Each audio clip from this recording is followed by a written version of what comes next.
Living History, a book that was just approved into the Nigeria educational curriculum.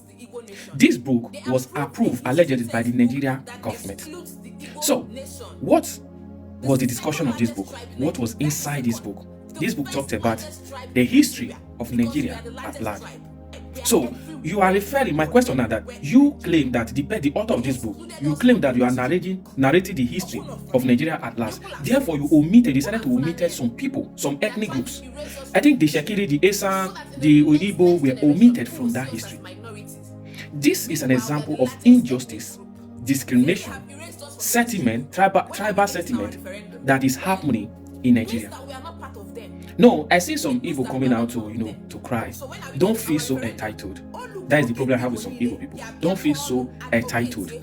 The author of this book was actually a Yoruba man who wrote this book. He decided to omit some people, remove some people, history out of the curriculum. Now you call it living history. That means this history will be taught in school. You are going to teach other people that they are not Yoruba, they are not Hausa, they are not other places that you mention. You are going to teach them use this book, this history book to teach them. And therefore you already omitted their history. What will they learn from their history? So this book now, you take it to Esan, you want to use it to teach Esan people. The Esan people, you omitted their history from the book.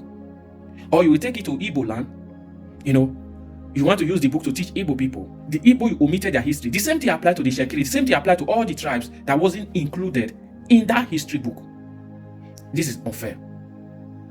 And this is not what you call inclusiveness. This is a disgrace.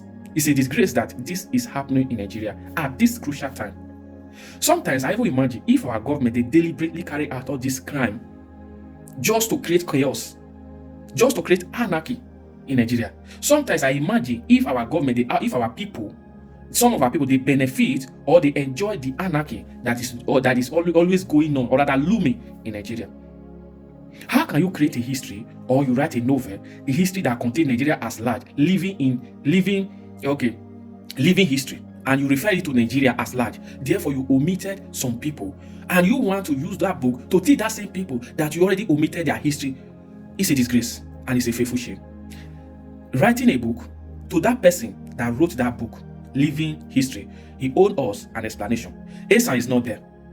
Esan, if you want to talk about culture, you want to talk about distinct culture that people don't know, you can find it is Esan. You talk about history, you find Esan has a concrete history. Likewise, the Igbo that you already omitted, you owe us an explanation. Otherwise, this is a fearful shame. Creating history, naming it after Nigeria, and it has been approved into Nigeria educational curriculum by the government. And without I don't know if the government actually verified this book from junior session, JSS 1 to JSS 3, approved. Then you use this history book to teach other ethnic groups. If you want to do this thing, there is a way you can do it. First of all, list all the tribe. I know you cannot just use one textbook to narrate Nigeria as large. Nigeria is huge. It's a vast country. Nigeria has almost 271 ethnic groups with their own languages, culture, and tradition. You cannot just take that as once, but you list it. Volume 1 should be listed all the tribe. Then you start to narrate each tribe. But the time you just list it, 4 tribe, you want to do nepotism. I'm not trying to, because I believe the writer, the author of that book, has an explanation to give. The reason why he did what he did. The reason why he decided to omit Esan, omit Igbo, omit Ishekiri, omit some other tribes that also matter in Nigeria. It has a reason, and we demand an explanation for that. And that book should not, if the Nigerian government already approve it, they should look into the issue, because that book, you cannot use it in Esan land to teach any Esan person.